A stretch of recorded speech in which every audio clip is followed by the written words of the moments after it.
I've recently had a few people ask me about exercises to help strengthen ankles, particularly after injuries. I've also noticed that a number of athletes have very weak ankles when they're training, and having strong ankles and good balance is very, very important, because if you think when you're running, and that's on track or out on the roads or over fells, wherever on a sports pitch, when your foot contacts the ground, you have to control that impact straight away, and the first point of contact is your foot. So if you can immediately send a signal up to the brain saying, this is where we're at, let's control this, you're in a really good position. That's essentially what proprioception is. So there's an element of the neurological, being able to get the message delivered up to the brain and respond quickly, and there's also an aspect of actually just having strong muscles and strong ligaments around that joint as well. So little things you can do for strong ankles and feet. To start off with, there are some really, really simple things that I highly recommend. This is probably the one I most recommend. Whenever you do your teeth, morning and evening, I hope you do teeth morning and evening, stand on one leg and close your eyes and do your teeth. And if you try that just now, even without a toothbrush, you'll realise how tough it is. It really is quite hard. And if you need to make it harder, and you probably won't for quite a while, just do it on something unstable like a pillow. But that is brilliant. If you do that morning and evening every day for 3 or 4 weeks, you'll see a big difference. And if you want to get super bulletproof ankles, just do it as part of your routine even. Some other good things you can do, and these are quite common at least they were when I was a lot younger.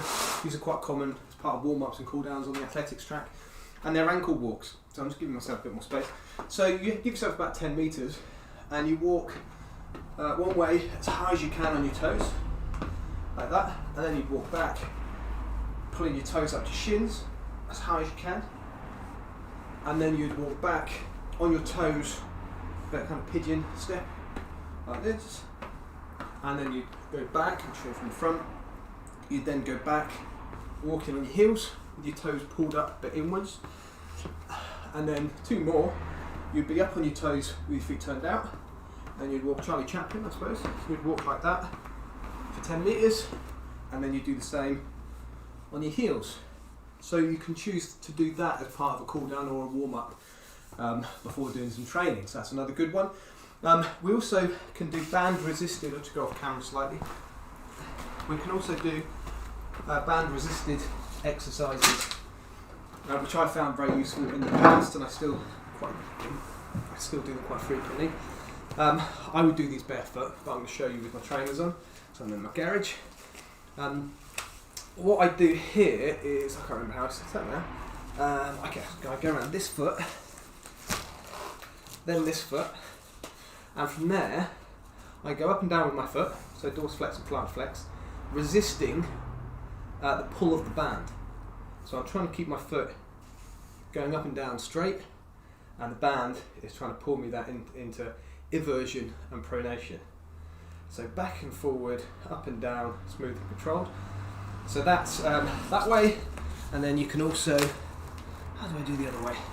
I think I got this, don't I? How do I do that? I've forgotten how I do it. There you go, that would work. So you can go here. So now I'm going up and down with my foot, resisting supination and eversion. I think I've got that right. So I found that one very useful before. So those are 3 of the basic things you can do.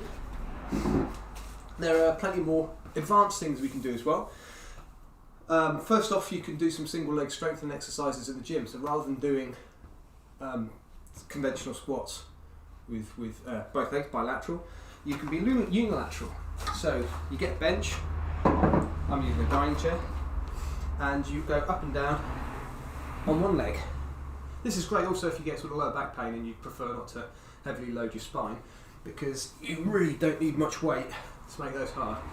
So single leg squat, you'll notice you need to have a lot of balance to be able to do those effectively, and that really translates nicely to hopping as well. I've noticed that I've done a lot of those in recent years, single leg squats, and when I do hops I feel so much more stable on one leg.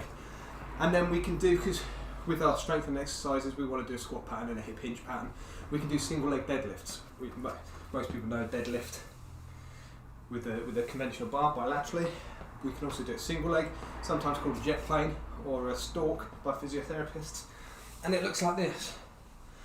And you can hold a bar as well, you can hold dumbbells to make it harder.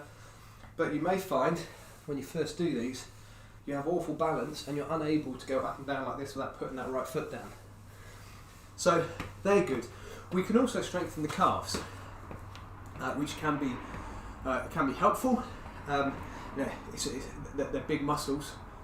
The muscles around the foot that you'll be strengthening by doing your single, standing on one leg, cleaning your teeth are very different, but we can find that strengthening your calves can be helpful. And we can do calf raises that are more gastrocnemius, which is the muscle at the top, and we can vary it to strengthen the soleus, which is the calf muscle at the bottom. So gastrocnemius is really easy. That's your standard calf raise, like this. And then if you want to target or bias the soleus, you go into a sort of lunge position like this, lean over your front knee, and go up and down with a bent knee. And that's because the gastrocnemius attaches above the knee. So by bending the knee, you put it at a disadvantage, and then the soleus does more of the work. So those are good options as well. Other fantastic things. Now this is another very highly recommended one. I can't demonstrate here because I've got a low roof, but jump rope skipping is brilliant for ankle stability and balance. Also really good for rhythm and coordination. It doesn't take long to get to the stage where you can skip like a boxer, and you have a jump rope, and it's these small steps. And once you get the rhythm, so you're able to spin the jump rope effectively without tripping over it all the time, keep that rhythm and start throwing some silly moves in. On the heel, hop in, hop on with the leg, do whatever you like. So all of these movements, and it's just a lot of variety of your feet. So you're just strengthening all the little muscles around your feet in slightly different ways. And I've recovered from ankle injuries in the past with a jump rope, and severe injuries as well that have required an operation. So that's a good option. In a similar vein, ladders. These are agility ladders. They get a lot of stick by strength and conditioning coaches. I don't have a problem with them if they're used for the right things. If you try to improve your game speed solely doing ladder drills, there's better things to be doing. But again, just like the skipping, it's good for rhythm, it's good for balance, it's good for subtly different movements that'll just help strengthen the feet and improve your balance. And if you do 5-6 minutes of ladder drills as part of a warm-up, skipping's a great thing to do as part of a warm-up as well. In fact, I've been at clubs where 6 minutes of skipping was always done as a warm-up, and I might introduce that. So ladders, you can introduce, if you do 6 minutes of ladder work as a warm-up, you really will feel the muscles around your feet working. And all you do is you lay the ladder out. I haven't got enough space really to do it now. And you just do all sorts of variations. So you can go 1 foot in to a square, 1 foot out like this. You can do the same thing backwards. You can go 2 feet in, 2 feet out. You can go 2 feet in, 2 feet out the other side. You can do straddling the ladder like this. You can go backwards in the ladder with 1 foot. So there's all sorts of things you can do, and they're really good at strengthening the feet. For those athletes who've worked with me, I always throw locos into my warm-up. Locos is sort of short for locomotions. Runners do lots of stuff in this plane. It's nice to vary it, do things in different planes. So our body hasn't evolved just to go in that direction. So when you're warming up, do backwards jogging, do side to sides, do karaokas, skip, jog on a weave, do gradual changes of direction, do some sudden changes of direction like sort of side steps going forward. Those will help improve ankle stability and balance as well if done on a regular basis. You'll just accumulate the small gains. Just looking at my laptop down here. Finally, barefoot stuff is good as well. So walk around your house barefoot if you've got a clean floor. When you're at the beach in the summer, take your shoes off and walk barefoot. If you've ever walked over along a gravelly beach for a long period of time, you'll know how hard it is, and it's good for your hips as well, because there's all that lateral movement that you've got to control, this sort of lateral sliding. So barefoot stuff like that. Walking on uneven soft surfaces is good as well, but you just have to get the dosage right for that. So if you have weak ankles, it's not going to be a good idea to go fell running on a frosty morning. So you have to get the right dosage. So just subtly unstable, uneven surfaces are going to be good if you have quite weak ankles, like running on a grass football pitch. And then as you get stronger ankles, you can challenge yourself a bit more by training on slightly more uneven surfaces. Why do so many people have weak ankles? Well, if you are someone who's got weak ankles and a history of ankle injuries, you're not alone. And my personal opinion is, anatomically modern humans have been on the planet for hundreds of thousands of years, around 300,000 years. We haven't changed much in 300,000 years, but it's only in the last 50 to 100 that we've all found ourselves spending the whole day on hard, flat, perfectly flat surfaces in wonderfully supportive cushioned shoes.